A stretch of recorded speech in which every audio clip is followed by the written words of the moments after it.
Hi, in this video I'm going to be showing you how to use the tiled map editor to make a simple map for your 2D side-scroller game. I'm going to be following the instructions in step 8 in the platformer tutorial for the most part, so refer back to there for more detailed explanations.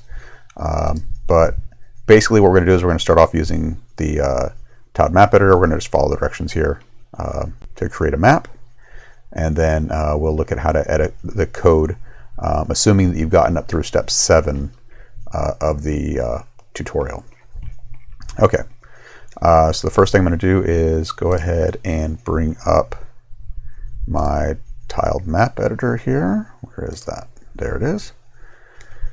Okay, so here I'm just going to make a new map. I'm going to choose orthogonal. So what orthogonal means is perpendicular. So the idea is in an orthogonal map, your line of sight is perpendicular to the map. So that's a flat 2D, as opposed to isometric, where you're looking down at it at kind of an angle. We can leave tile layer format alone, left down alone. I'm going to go ahead and match the tutorial instructions on the dimensions. Which I believe just says leave it alone at 25 by 20, and then our width will be 128 by 128. The tile size will actually depend on the graphics you're using, but 128 by 128 is probably okay for what you're doing. So I'm just going to hit save as. It's going to ask me where to save. I'm going to make sure that I save this file in the same folder as my program. Okay, so that's going to be really important. You want to save it in the same folder as your program. Okay, so now that I've saved that map, notice it shows up here as map.tmx. I've saved it in the same folder as my program. So what I want to do next is we're going to go ahead and create a layer, and we're going to call that layer platforms. Now, the name of the layer is really up to you. In the tutorial, it uses platforms and coins. Those are the two ones. But you can actually have a lot of different layers. You could have like a platforms layer, which is things you can stand on. And then you might have like a scenery layer, which is like trees or mushrooms or whatever. And maybe that's behind the character. And then you might have like some foreground items that the character could walk behind, things like that. There's a lot of different layers you can have. Okay, so we're just going to create a really simple layer called platforms. Okay, so I'm just going to go here, and where it says tile layer 1, I'm just going to right click on that. I guess I can probably just double click on it, and I'm going to call this platforms. Now it does matter that it's a capital P on platforms, just like everything else. It's case sensitive. Okay. Next, we're going to create a tile set. So right here, I just click new tile set, and what Arcade, all it supports right now is this collection of images. Tiled itself will let you like download a tile set, like a single image, and then it'll like let you break out each one. But Arcade doesn't actually support that. So when you're downloading assets from like kenny.nl, usually it'll have multiple folders inside the zip file. One is a tile set, which is the map with like a square with a bunch of pictures, and then one is a PNG folder, which has each individual tile. So you want to make sure you want a collection of images. I'm just going to call this, again, I'm just going to follow the tutorial here. He calls it my tiles. The name doesn't particularly matter, my tiles. And then we want to choose embed in map.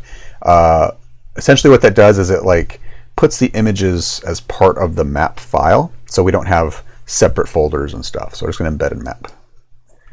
So once we've added that tile set, we're going to add tiles. And the way we do that is, it looks like it's hard to actually see the icon.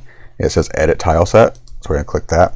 That brings up this second window, and notice it says my tiles. Now from here we can click add tiles.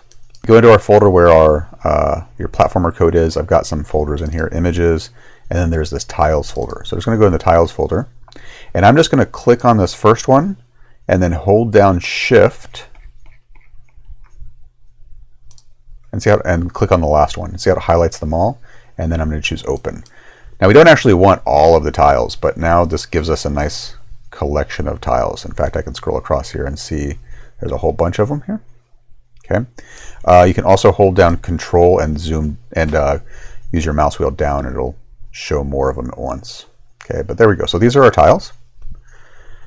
Okay, so I'm going to go back into my map, and now I can see, okay, here are my tiles. Okay. So we've got our tiles. So now to draw a level, we just basically click on the tile we want, and we drag it, and we can then paint however we want, basically. So I'm going to zoom out a little bit here. Control and mouse wheel lets you kind of zoom out and in right here. You can also come down here and choose the zoom level. Okay, so here is my map. Right. And so I'm just going to put, I'm going to go ahead and I'm going to choose this tile. I'm just going to paint it in right here. And the way you paint is you just click and like drag, or you can click like individual tiles. All right, so I'm just going to click that across. I'll leave a gap, click this. All right. You can have other things. You can have this go up like this, maybe. Let's see. Fill in right here.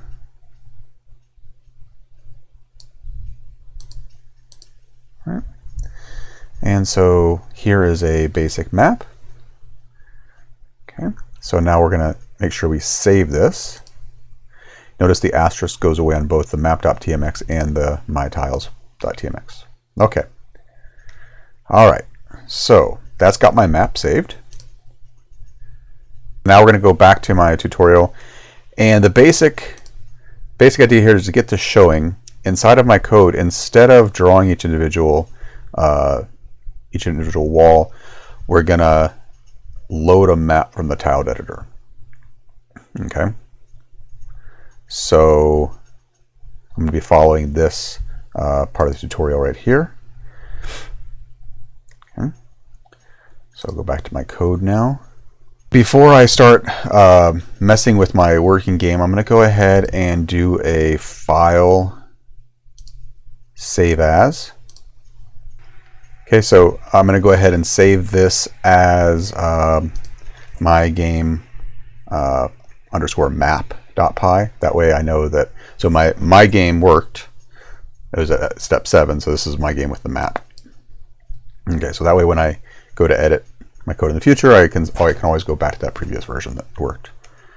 Okay, so inside of, I'm going to close this tab right here.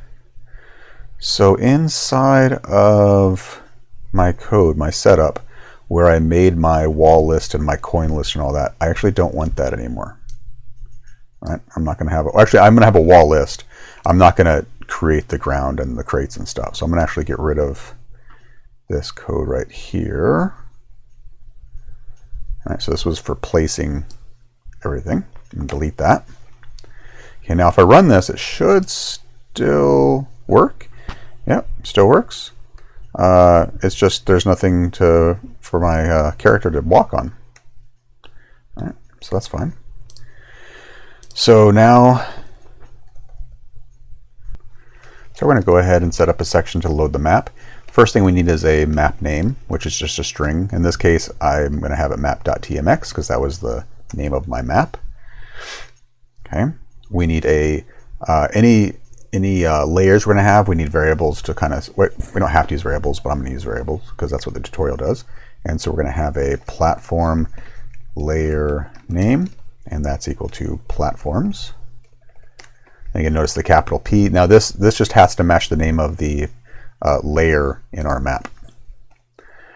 So now we need to load the map. So it'll be my map dot equals arcade dot tile map dot load. Nope. So the name of that method is readTMX. So readTMX, and then we give it the map name. Okay. So now we have a map stored in my map. Now, instead of having to hard code in each wall, we can go ahead and say self.walls equals arcade.tilemap dot process layer. And process layer is expecting 3 things. It's expecting the name, well, 2 are required, I believe, but we're going to give it 3. The name of the map, the name of the layer, and then the scale. So the name of the map is my map. And when I say, let me rephrase that, not the name of the map, it's expecting the actual map. And then the layer name, and then the scale. And this will just be tile scaling. Okay. So then that's all we should need to get our map showing up. So if I run this, if I don't have any typos, well, I still didn't get any maps showing up. What the heck? Oh, well, I'm not telling you to actually draw the walls, am I? Yeah. Well, no, I am. Self.wall list. Oh. Oh my gosh.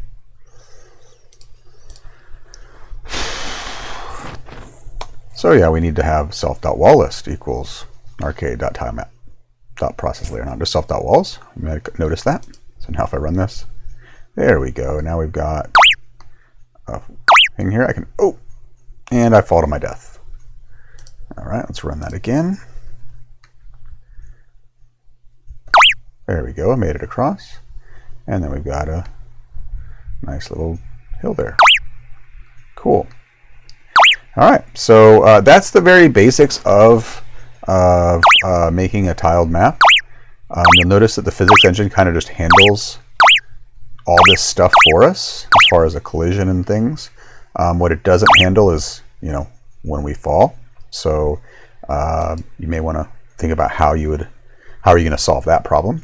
That seems like an on update kind of thing. All right. So hopefully you found that helpful as far as using the tiled map editor. This is really a cool tool. You can do a lot of stuff, and there's a lot kind of built in. I mean, you can even, you know, we can take like a tile like this, and so now we have crates we can walk on, things like that. So I encourage you to play around with this on the tutorial page. Let me bring that up again here. So on the tutorial page, there's just so many other links to things you can do, like how to change the hitbox, multiple levels. If we go back up to the end of the previous one, it even says how to get moving platforms, things like that, getting your character to face different ways. So use the time that you have to just kind of play around with this and to start working towards a playable game. And, you know, use Discord. Share on Discord. Share what you've done. Once you're like proud of what you have, you know, you can share your work to some extent. That being said, you know, don't get someone else's game and then just copy and paste and say, oh yeah, look what I did too. It should be your own work. And I'm really excited to see what you all kind of come up with. I know you're really creative, and all of this times you're pent up. Let's get some of those creative juices flowing and see what you can get going. Now, before I end the video, I want to show you on the arcade homepage. You know, there are quite a few resources. There's of course the platformer tutorial. All right, but if I just go to arcade.academy, we can see there's some example games.